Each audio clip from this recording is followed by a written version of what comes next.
आज कॉलेज का पहला दिन था। सभी प्रथम वर्ष के छात्र पहली बार बीए फर्स्ट ईयर की कक्षा में आए थे और करीब करीब सभी कॉलेज में नए छात्रों के साथ रैगिंग या इंट्रो किया जाता है।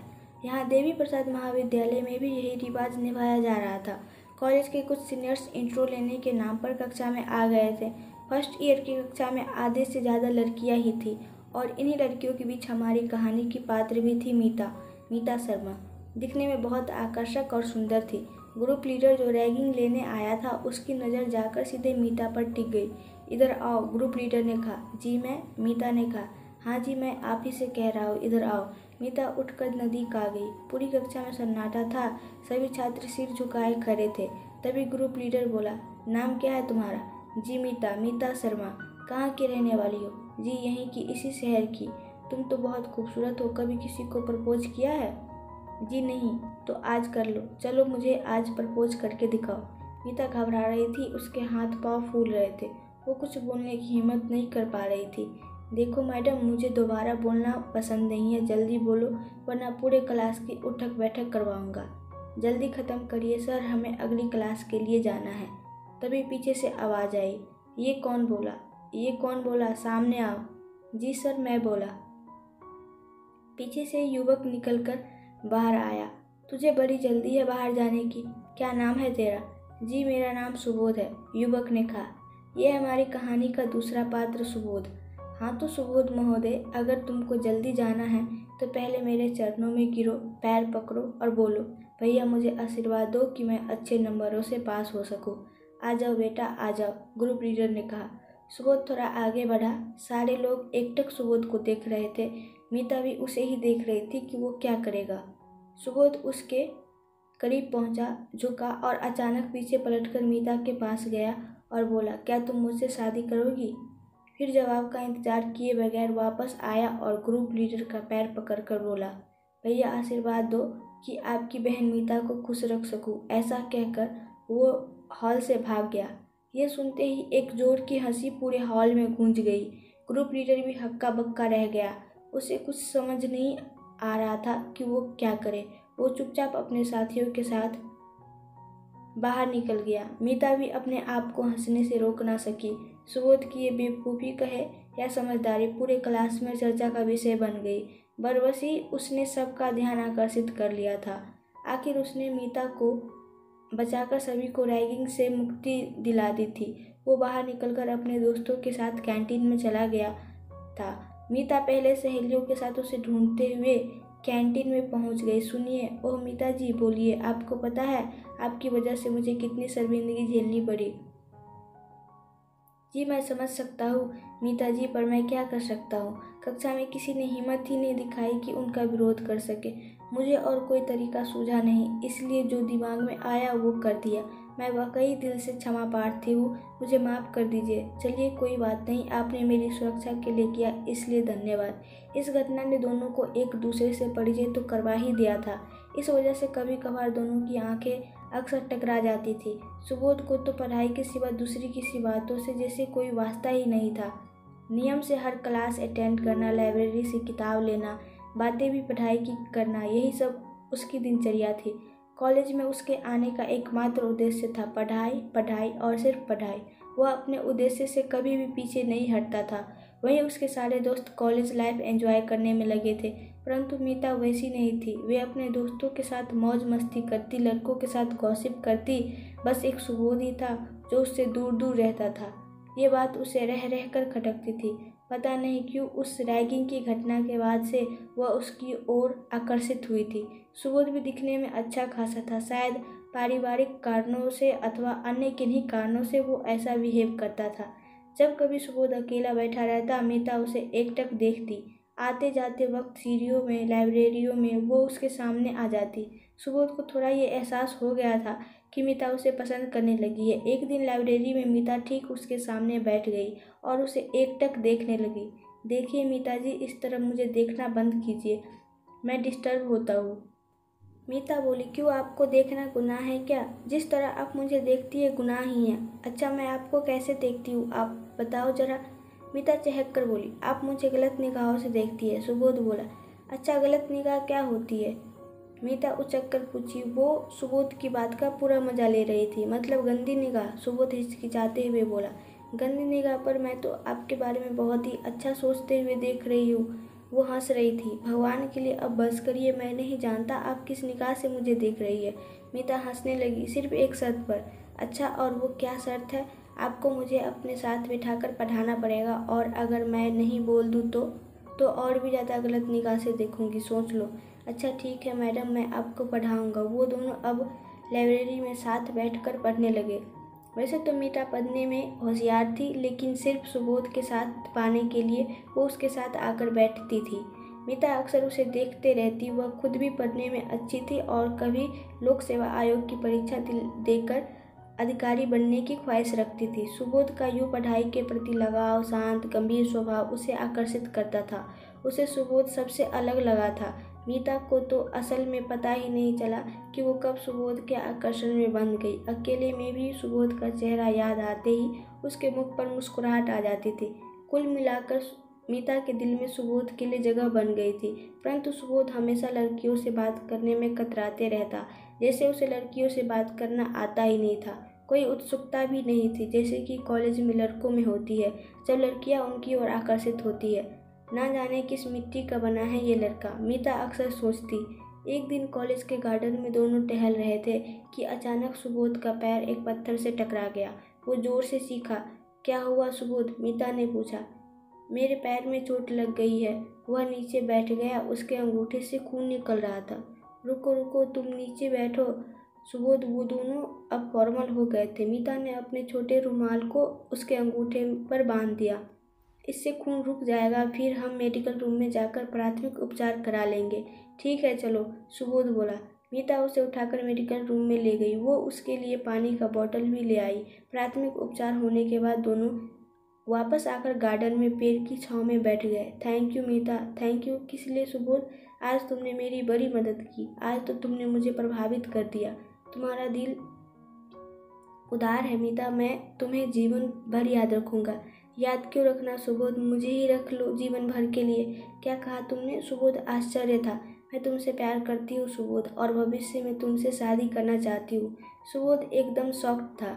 उसने अब तक इस विषय में कभी कल्पना नहीं की थी। हालांकि मीता ने कहीं न कहीं उसके दिल में जगह बना ली थी, परंतु वह इस बात के लिए तो बिल्कुल तैयार नहीं था। प्लीज सुबोध, मेरी प्रार्थना स्वीकार कर लो। सुबोध एकदम चुप था। उसे समझ ही नहीं आ रहा था कि वो क्या करे, क्या जवाब दे। आधा घंटा बीत गया, परंतु दोनों में से कोई एक शब्द नहीं बोला। अचानक एक छात्र आइसक्रीम लेकर उसके सामने से गुजरा। दोनों चुप्पी तोड़ते हुए एक साथ बोले, आइसक्रीम खाओगे? और एक साथ हंस पड़े। ठीक है तुम बैठो सुबोध, मैं आइसक्रीम लेकर आती हूँ, पर आज मुझे तुम्हारा जवाब जानना ही है।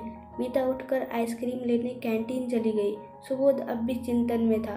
तभी मीता वापस आ गई। हाँ, तुमने मेरी बात का जवाब नहीं दिया सुबोध। मैं तुम्हारे मन की भाव का सम्मान करता हूँ मीता, परंतु कोई भी उत्तर देने से पहले तुम्हें मेरे परिवार के विषय में जानना चाहिए। मैं एक सब्जी बेचने वाली फैमिली से आता हूँ मीता। मेरी माँ मंडी में सब्जी बेचती है और पिताजी सब्जी को ठेले में लेकर गली गली घूमते हैं। मेरा एक बड़ा भाई भी है जो उस काम में उनकी मदद करता है, और वो तीनों मिलकर मुझे पढ़ा रहे हैं। मुझसे उनको बहुत उम्मीदें हैं मीता। अब तुम अपनी फैमिली के बारे में बताओ। मेरे पिताजी संयुक्त सचिव स्तर के अधिकारी है सुबोध। मेरी माँ यही कलेक्ट्रेट में राजपत्रित अधिकारी है, और मेरा एक बड़ा भाई भी है जो सॉफ्टवेयर इंजीनियर है। मुझे पिताजी की तरह लोक सेवा आयोग में चयनित होकर अधिकारी बनने की इच्छा थी, इसलिए उनके निर्णयानुसार ही बीए करने का निश्चय किया था। अब बताओ मीता, तुम कहाँ इतने बड़े परिवार की लड़की, और मैं बहुत ही निम्न परिवार का लड़का। क्या कभी तुम्हारा परिवार इस बात को स्वीकार कर पाएगा? मुझे तुम पसंद हो मीता, मैं तुमसे शादी भी करना चाहता हूँ, परंतु तुम अपने परिवार को कैसे राजी करोगी ये तुम सोच लो। तुम्हारी बात में पॉइंट तो है सुबोध। मुझे कोई फर्क नहीं पड़ता कि तुम किस परिवार से आते हो, मुझे तो सिर्फ तुमसे मतलब है। परंतु मेरे परिवार वाले तो थोड़ी रूढ़िवादी परंपरा के हैं, पता नहीं वो मानेंगे कि नहीं। उनको मनाना तो बहुत ही कठिन कार्य है। एक तरीका है कि यदि तुम कोई बड़ी सरकारी नौकरी हासिल कर लो तो शायद वो लोग मान जाए। वो तो मैं कोशिश करूँगा ही, पर ये तो कल्पना है। कब बड़ा अधिकारी बनूंगा और कब हमारी शादी होगी।